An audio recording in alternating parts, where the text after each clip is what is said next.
There's a specific detail in this story that genuinely stopped me.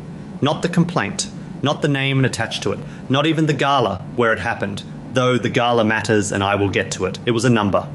A small printed number on the lower left corner of a complimentary gift bag, pressed into the cardboard in dark ink beside the sponsor logo. Most guests would never notice it. Most guests would take the bag, smile, say thank you, and move on with their evening. But someone noticed that number and what it connected to, and that is where a hospitality complaint became something much harder to explain away. Daily Express US reported on August 17th, 2026, that event guests recalled Meghan, Duchess of Sussex, complaining about a complimentary goodie bag at a recent charity gala. That is where every outlet started the story. But that is not actually where it starts. It starts in a side room roughly 40 minutes before the doors opened, where a Sussex publicity consultant was already inside, already handling the contents of one of those numbered bags, already making notes on a printed list. I keep coming back to that number because every gift bag at this event carried one. Every number corresponded to a line on a sponsor manifest, and every manifest entry was countersigned by 3 members of the hospitality committee.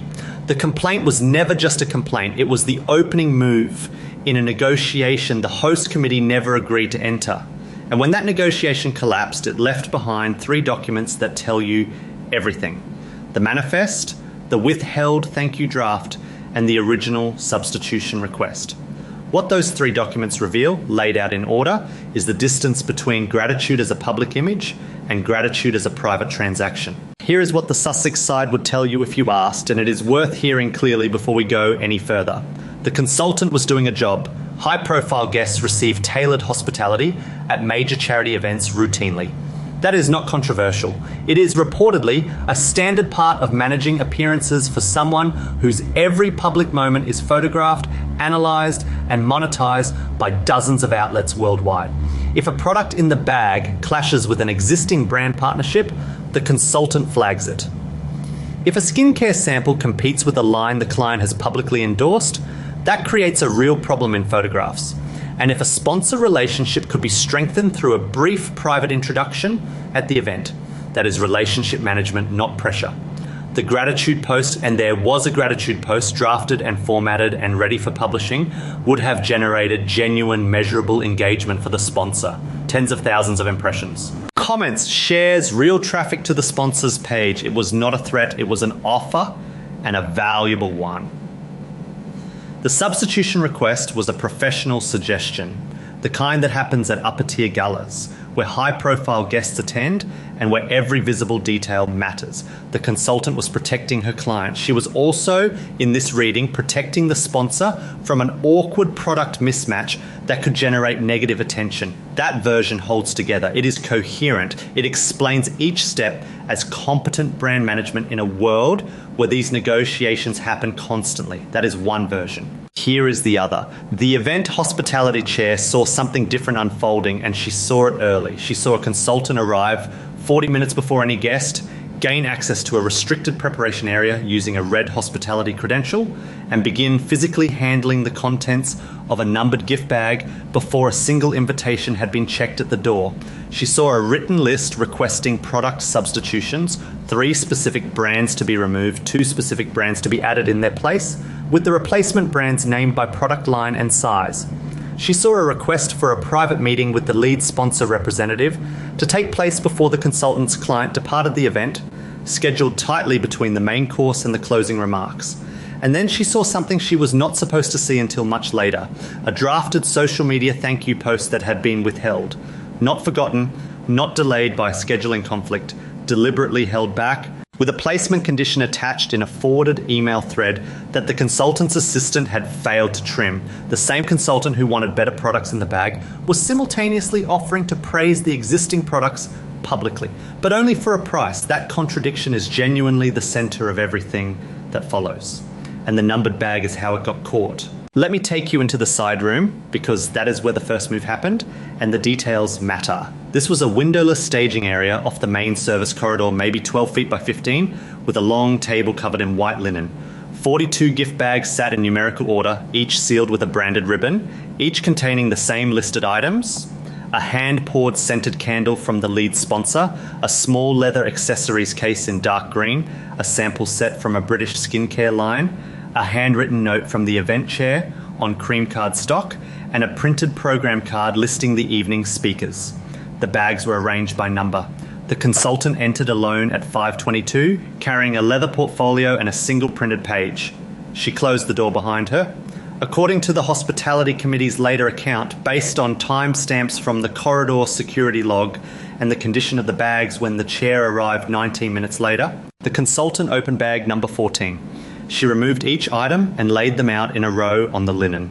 She lifted the candle, a fig and cedar scent in a frosted glass jar, turned it in her hand, brought it close, sniffed it and set it aside on the left. She examined the skincare samples one by one, checking each brand name against her printed list, and placed 2 of the 3 in a separate pile. The leather case she unclasped, looked inside, closed, and returned to its position. The handwritten note from the event chair she read completely, paused, and placed face down on the table without comment. When she was finished, she had created 2 groups, items to keep and items she wanted replaced. Her printed list, which the committee recovered from the staging table after the consultant left the room, named the replacement products by brand, by size, and by shade where relevant. That is not someone disappointed by a gift. That is not a guest reacting to a courtesy. That is someone performing an inventory against a prepared specification. And here is one more detail from that room that is easy to miss. The consultant photographed the bag's contents before reassembling them. 1 photo of the full layout on the linen, 1 close-up of the candle label, 1 of the skincare brand names arranged in a row. The committee recovered those images later from a shared drive linked to the consultant's assistant. The photos were taken at 5:29, 7 minutes after the consultant entered and 12 minutes before the hospitality chair arrived to reseal the bags. They were organised in a folder labelled with the event date and the word inventory. Not gifts, not thank you inventory. Here is the part that genuinely changes the weight of what came next, and I want to lay it out carefully. The consultant did not simply want different products in bag 14. She wanted a private meeting with the lead sponsor before the event ended. The request came through the consultant's assistant. A brief email sent from a phone at 4:47 that afternoon, roughly 35 minutes before the consultant entered the staging room. The email asked whether the sponsor representative could meet privately in the hospitality office before the client's scheduled departure at 8:15. The stated reason was relationship alignment, not a complaint, not a concern about product quality, relationship alignment.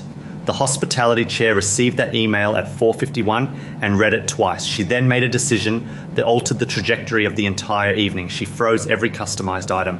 She ordered the 42 bags resealed in their original condition under the event's equal treatment rule. Every guest receives the same courtesy, no modifications, no exceptions, no matter who they are. She walked to the staging room at 5:41, found bag 14 open on the table, with the consultant's printed list beside it, confirmed that no items had been removed from the premises, resealed the bag herself, and initialed the ribbon. She then notified her 2 co-signatories on the sponsor manifest. That manifest, a numbered spreadsheet listing every bag's identical contents, dated and signed by 3 committee members, became the single document that made everything else provable. Without the manifest, this would be a story about preferences.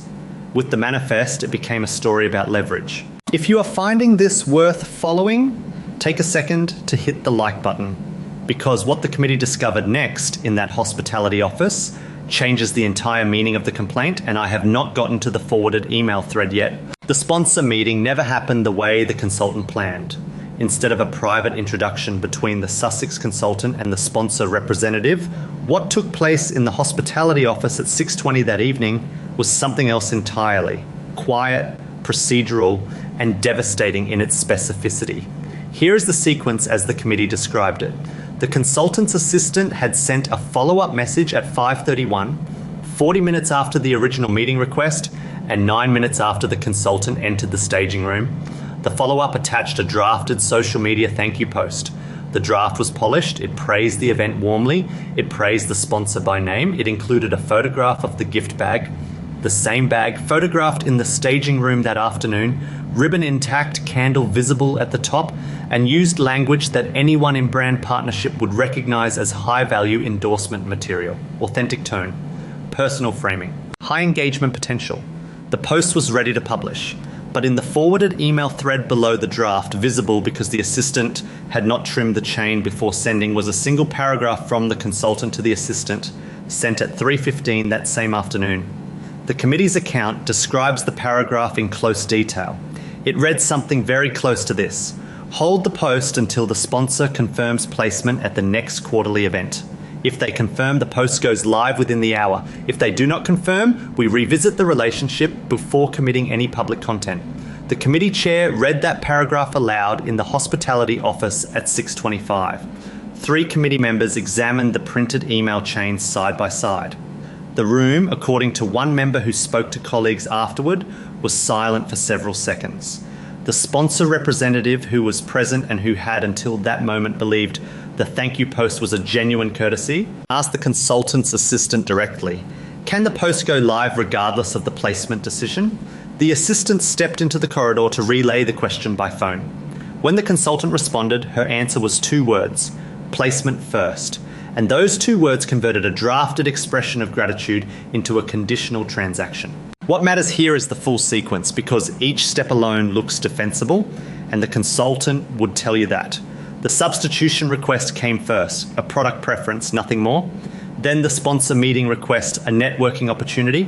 Then the drafted thank you post, a generous public endorsement.